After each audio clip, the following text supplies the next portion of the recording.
নমস্কাৰ নতুন এটা ভিডিঅ'লৈ আপোনালোকক পুনৰ স্বাগতম জনাইছোঁ। আজিৰ এইটো ভিডিঅ'ত DLED এন্ট্ৰেন্স এক্সামৰ বাবে আপোনালোকে কিদৰে ঘৰতে বহি মোবাইল বা লেপটপৰ জৰিয়তে অনলাইন আবেদন কৰিব পাৰিব আজিৰ এইটো ভিডিঅ'ত সবিশেষ দেখুৱাই দিম। প্ৰথমতে ডেছক্ৰিপশ্যনত দিয়া লিংকটো ওপেন কৰি লওক বা কমেণ্ট বক্সত পিন কৰি ৰখা হৈছে, সেই লিংকটো আপোনালোকে মোবাইল বা লেপটপত অন কৰি লওক। লেপটপত মই যিদৰে কৰিছোঁ আপোনালোকে সেইদৰে মোবাইলতো কৰিব পাৰিব। এপ্লাই আৰম্ভ হৈছে 22 জুলাইৰ পৰা।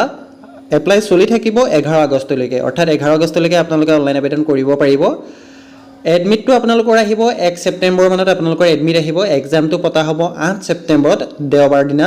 তাৰপিছত ৰিজাল্টটো ডিক্লেয়াৰ কৰিব 23 ছেপ্টেম্বৰ 2024, অৰ্থাৎ ছেপ্টেম্বৰ 23 তাৰিখে আপোনালোকৰ ৰিজাল্টটো ঘোষণা কৰিব। মিনিমাম এজ হ'ব লাগিব আপোনালোকৰ 18 বছৰ, মেক্সিমাম 34 ইয়েৰ হ'ব লাগিব। আৰু SC ST কেণ্ডিডেটসকলে 2 ইয়েৰ এজ ৰিলেক্সেশ্যন পাব। বাকী আপোনালোকৰ কোৱালিফিকেশ্যন হ'ব লাগিব হাই ছেকেণ্ডেৰী পাছ, 50% আপোনালোকৰ থাকিব লাগিব। এডভাৰটাইজমেণ্ট ন'টিছখন মই ডেছক্ৰিপশ্যনত দি ৰাখিছোঁ, ইয়াত আপোনালোকে সকলো তথ্য পাই যাব। তাত গৈ আপোনালোকে PDF-টো ডাউনলোড কৰি লওক। Minimum education qualification, age, how to এপ্লাইত আপোনালোকে চাব পাৰিব, লিংকটো দি দিয়া হৈছে ইয়াতো। তাৰপাছত আপোনালোকে পে'মেণ্ট কৰিব লাগিব 600 ৰুপিজ। এপ্লিকেশ্যন ফিজ দেখিছে আপোনালোকে 600 ৰুপিজ পে'মেণ্ট কৰিব লাগিব। সকলো কাষ্টৰ বাবে ছেইম হয়, আপোনালোকৰ SC OBCৰ বাবে কম বেছি তেনেকুৱা নহয়। আপোনালোক সকলোৱে 600 টকাকৈ পে'মেণ্ট কৰিব লাগিব DLED এণ্ট্ৰেন্সটোৰ বাবে। বাকী ডেটখিনিও ইয়াতো দিয়া হৈছে ন'টিছখনত, আপোনালোকে ন'টিছখন এবাৰ ডাউনলোড কৰি চাই ল'ব পাৰে। দেখিছে গোটেইখিনি ডিটেইলছত দিয়া হৈছে। তাৰপৰা এতিয়া অনলাইন আবেদনটো কিদৰে কৰিব মই ষ্টেপ বাই ষ্টেপ দেখুৱাই দিম। আপোনালোকে ভিডিঅ'টো আৰম্ভণিৰ পৰা শেষলৈকে চাই থাকিব। ওপৰতে আপোনালোকে দেখিবলৈ পাইছে ৰেজিষ্টাৰ অপশ্যনটো, ৰেড কালাৰ দেখিছে আপোনালোকে ৰেজিষ্টাৰ অপশ্যনটো। আপোনালোকে ৰেজিষ্টাৰ অপশ্যনটোত ক্লিক কৰিব। ৰেজিষ্টাৰ অপশ্যনটো ক্লিক কৰি দিয়াৰ লগে লগে কেণ্ডিডেট ৰেজিষ্ট্ৰেশ্যন এখন ফৰ্ম মুকলি হ'ব। দেখিছে ইয়াত আপোনালোকৰ এখন ফৰ্ম মুকলি হৈছে। এই ফৰ্মখন প্ৰথমতে আপোনালোকে ফিল আপ কৰি ল'ব লাগিব, অৰ্থাৎ আপোনালোকে ৰেজিষ্ট্ৰেশ্যনটো কৰি ল'ব লাগিব। ইয়াত আপোনালোকে প্ৰথমতে মিষ্টাৰ চিৰি এইটো আপোনালোকে চিলেক্ট কৰি ল'ব। তাৰপাছত আপোনালোকৰ ফাৰ্ষ্ট নেমটো দিব, আপোনাৰ নামটো কি হয় সেইটো ফাৰ্ষ্ট নেমটো দিব। যদি আপোনালোকৰ মিডল নেম আছে তেনেহ'লে কুমাৰ প্ৰতিম, যদি তেনেকৈ যদি কিবা মিডল নেম আছে তেনেহ'লে মিডল নেমটো দিব পাৰে। যদি নাই আপোনালোকে এইটো ব্লেংক ৰাখিব। তাৰপাছত আপোনাৰ লাষ্ট নেম অৰ্থাৎ যিটো টাইটেল সেইটো দিব। ফাদাৰ নেম মাদাৰ নেম আপোনালোকৰ ক্লাছ 10ৰ ডকুমেণ্ট বা হাই ছেকেণ্ডেৰী ডকুমেণ্টত যিদৰে আছে ডকুমেণ্টৰ মতে আপোনালোকে ফিল আপ কৰিব। জেণ্ডাৰ চিলেক্ট কৰিব, কেটেগৰীটো জেনেৰেল নে EWS SC OBC আপোনাৰ যিটো কেটেগৰী হয় সেই কেটেগৰীটো ফিল আপ কৰিব, চিলেক্ট কৰি ল'ব। তাৰপাছত আপোনালোকে কেলেণ্ডাৰৰ পৰা ডেট অফ বাৰ্থটো আপোনালোকে ইয়াৰ পৰা চিলেক্ট কৰি ল'ব। দেখিছে ইয়াৰ পৰা মই চিলেক্ট কৰি লৈছোঁ। লগালগ আপোনালোকৰ এজটো আহি যাব। এজটো আকৌ এক্সট্ৰাকৈ ফিল আপ কৰিব নালাগে। কোৱালিফিকেশ্যন SS পাছটো আপোনালোকে চিলেক্ট কৰিব। তাৰপাছত আপোনাৰ যিটো মোবাইল নাম্বাৰ ইমেইল আইডিটো ফিল আপ কৰিব লাগিব। ঠিক আছে, মোবাইল নাম্বাৰ আৰু ইমেইল আইডিটো ভুল নকৰিব, যিহেতু তাত এটা OTP চেণ্ড কৰা হ'ব। গোটেইখিনি ডিটেইলছ শুদ্ধকৈ ফিল আপ কৰি লওক।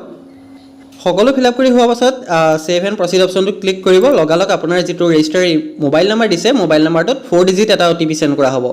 এটা 4টা সংখ্যাযুক্ত এটা OTP চেণ্ড কৰা হ'ব। সেই OTPটো আপোনালোকে ইয়াত শুদ্ধকৈ ফিল আপ কৰি পেলাই ভেলিডেট অপশ্যন যিটো আছে ভেলিডেট অপশ্যনটোত ক্লিক কৰি দিব। ভেলিডেট অপশ্যনটো ক্লিক কৰি দিয়াৰ লগে লগে দেখিছে আপোনালোকৰ success, Euro profile has been verified successfully, অৰ্থাৎ আপোনাৰ প্ৰফাইলটো ক্ৰিয়েট হৈ গৈছে। এতিয়া আপোনালোকে গো টু লগইন অপশ্যনটো ক্লিক কৰিব বা আপোনালোকে হোম পেজত গৈ লগইন পেজটো খুলি ল'ব। তাত আপোনাৰ যিটো মোবাইল নাম্বাৰ দিছিলে মোবাইল নাম্বাৰ আৰু আপোনাৰ যিটো ডেট অফ বাৰ্থটো এইদৰে কেলেণ্ডাৰৰ পৰা চিলেক্ট কৰি পেলাই লগইন যিটো অপশ্যন আছে লগইন অপশ্যনটোত আপোনালোকে ক্লিক কৰি দিব। লগইন অপশ্যনটো ক্লিক কৰি দিয়াৰ লগে লগে আপোনাৰ যিখন ৰেজিষ্ট্ৰেশ্যন ডিটেইলছ আছে, অৰ্থাৎ ৰেজিষ্ট্ৰেশ্যন ফৰ্মখন ফিল আপ কৰি যি ডিটেইলছ ফিল আপ কৰিছিলে গোটেই ডিটেইলছখিনি আপোনালোকৰ ইয়াত শ্ব' কৰিব লিখিছে। গোটেইখিনি মোৰ ইয়াত শ্ব' কৰিছে। তাৰপাছত proceed to complete application form অপশ্যনটোত ক্লিক কৰি দিব। দেখিছে এতিয়া আপোনালোকে এপ্লিকেশ্যন ফৰ্মখন ফিল আপ কৰিব লাগিব। প্ৰথমতে আপোনালোকে এড্ৰেছটো ফিল আপ কৰি ল'ব। এড্ৰেছত গোটেই ডিটেইলছখিনি ফিল আপ কৰি ল'ব। Village name, post office, state, district, police station, pincode এইখিনি আপোনালোকে ফিল আপ কৰি ল'ব। এড্ৰেছ লাইন প্ৰথম যিটো আছে তাত আপোনালোকৰ ভিলেজ বা টাউন নেমটো দিব। তাৰপাছত পোষ্ট অফিচ নেমটো দিব। তাৰপৰা আপোনালোকে ডিষ্ট্ৰিক্ট চিলেক্ট কৰিব, পুলিচ ষ্টেচনটো চিলেক্ট কৰি পেলাই পিনক'ডটো ফিল আপ কৰি ল'ব। তাৰপাছত আহিব আপোনালোকৰ কোৱালিফিকেশ্যন ডিটেইলছ, অৰ্থাৎ হাই ছেকেণ্ডেৰী ডিটেইলছটো ফিল আপ কৰিব লাগিব। হাই ছেকেণ্ডেৰী আপোনালোকে কোনখন বৰ্ডৰ পৰা পাছ কৰিছে সেইটো ফিল আপ কৰিব লাগিব। আছাম হাই ছেকেণ্ডেৰী এডুকেশ্যন কাউন্সিল নে CBSE বৰ্ডৰ পৰা পাছ কৰিছে সেইটো চিলেক্ট কৰি ল'ব। তাৰপাছত মিডিয়াম ইংলিছ নে আছামিছ আছিলে সেইটো চিলেক্ট কৰি ল'ব। ষ্ট্ৰীমটো চিলেক্ট কৰিব লাগিব। আৰ্টছ দিয়া আছে, দেখিছে আৰ্টছ এণ্ড আদাৰ্ছ দিয়া আছে। তাৰপাছত ছায়েন্সটো দিয়া আছে। যদি আপোনালোকে কমাৰ্চৰ পৰা হয় তেনেহ'লে আৰ্টছ এণ্ড আদাৰ্ছ অপশ্যন যিটো আছে সেইটো চিলেক্ট কৰিব। কোন চনত পাছ কৰিছে পাছিং ইয়েৰটো ফিল আপ কৰিব। টোটেল মাৰ্ক 500 ফিল আপ কৰিব। তাৰপাছত অফ 10 অৰ্থাৎ আপুনি 500ৰ ভিতৰত কিমান মাৰ্ক পালে সেইটো ফিল আপ কৰি দিব। আপোনাৰ পাৰ্চেণ্টেজটো নিজে নিজে লৈ ল'ব। তাৰপাছত দিয়া হৈছে name of the examination centre, অৰ্থাৎ আপোনালোকে যিটো এক্সাম দিব এক্সামটোৰ চেণ্টাৰটো কোনখন ডিষ্ট্ৰিক্টত ৰাখিব বিচাৰে সেইটো চিলেক্ট কৰিবলৈ আহিছে। মই যোৰহাটটো চিলেক্ট কৰি লৈছোঁ। তাৰপাছত যদি আপোনালোক PWD কেণ্ডিডেট হয়, যদি ফিজিকেলি হেণ্ডিকেপ হয়, তেনেহ'লে য়েছ কৰিব। তাৰপাছত আপোনালোকৰ টাইপ অফ ডিচেবিলিটিটো চিলেক্ট কৰি ল'ব, যদি নহয় ন' কৰিব। তাৰপাছত ফটো আৰু ছিগনেচাৰ আপলোড কৰিব লাগিব JPG ফৰ্মেটত। চাইজ দিয়া আছে 100 KB, মেক্সিমাম চাইজ 100 KB দিয়া হৈছে। 100 KB ভিতৰত আপোনালোকৰ ফটো আৰু ছিগনেচাৰৰ চাইজটো হ'ব লাগিব, সেইটো মনত ৰাখিব। 100 KB ভিতৰত আপোনালোকে ফটো আৰু ছিগনেচাৰৰ চাইজটো মিলাই পেলাই ইয়াত আপলোড কৰি দিব। এইদৰে মই আপলোড কৰি লৈছোঁ, এইদৰে দিছে, এইদৰে আপোনালোকে আপলোড কৰি ল'ব। তাৰপাছত আপলোড কৰিব লাগিব আপোনালোকে বাকী ডকুমেণ্টখিনি। ইয়াত দিয়া হৈছে upload class 10 admit and certificate, অৰ্থাৎ আপোনালোকৰ ক্লাছ 10ৰ এডমিটটো দিব পাৰে বা চাৰ্টিফিকেট এখন দিব পাৰে, য'ত আপোনাৰ ডেট অফ বাৰ্থটো মেনশ্যন কৰা আছে, ঠিক আছে। ডেট অফ বাৰ্থটো মেনশ্যন থাকিব লাগিব। তাৰপাছত হাই ছেকেণ্ডেৰী মাৰ্কশ্বিটখন দিব লাগিব, হাই ছেকেণ্ডেৰী চাৰ্টিফিকেটখন দিব লাগিব। PDF আকাৰে আপলোড কৰিব লাগিব। মেক্সিমাম চাইজ হৈছে 450 KB, ঠিক আছে। মই এই গোটেইখিনি আপলোড কৰি লৈছোঁ। আপোনালোকে এইদৰে PDF বনাই পেলাই আপোনালোকে আপলোড কৰি ল'ব। আপোনালোকে প্লে ষ্টৰত ঢেৰ পাই যাব, আপোনালোকে তাৰ পৰা যিকোনো এটা এপ ডাউনলোড কৰি পেলাই এডব স্কেন বা তেনেকুৱা ধৰণৰ এপ এটা ডাউনলোড কৰি আপোনালোকে PDFটো ক্ৰিয়েট কৰি ল'ব পাৰিব। এইদৰে আপোনালোকে চুজ ফাইল অপশ্যনত গৈ পেলাই আপোনালোকৰ নিজৰ গেলেৰী বা আপোনালোকে যদি লেপটপত কৰিছে, লেপটপত ফাইলটো আপোনালোকে এইদৰে চিলেক্ট কৰি ল'ব। তাৰপাছত আপোনালোকে দেখিছে গোটেইখিনি মোৰ আপলোড কৰা হৈ গৈছে। তাৰপাছত মোৰ EWSখন আপলোড কৰিবলৈ আহিছে, যিহেতু মই EWS কেটেগৰীটো চিলেক্ট কৰিছিলোঁ প্ৰথমতে। যদি OBC SC বা EWS কেটেগৰী চিলেক্ট কৰে, তেনেহ'লে আপোনালোকে EWSখন বা আপোনাৰ যিখন কাষ্ট চাৰ্টিফিকেট আছে, কাষ্ট চাৰ্টিফিকেটখন আপলোড কৰিব লাগিব। ডিক্লেৰেশ্যনটো টিক মাৰ্ক দিব, তাৰপাছত ছাবমিট এণ্ড প্ৰিভিউ অপশ্যনটোত ক্লিক কৰিব।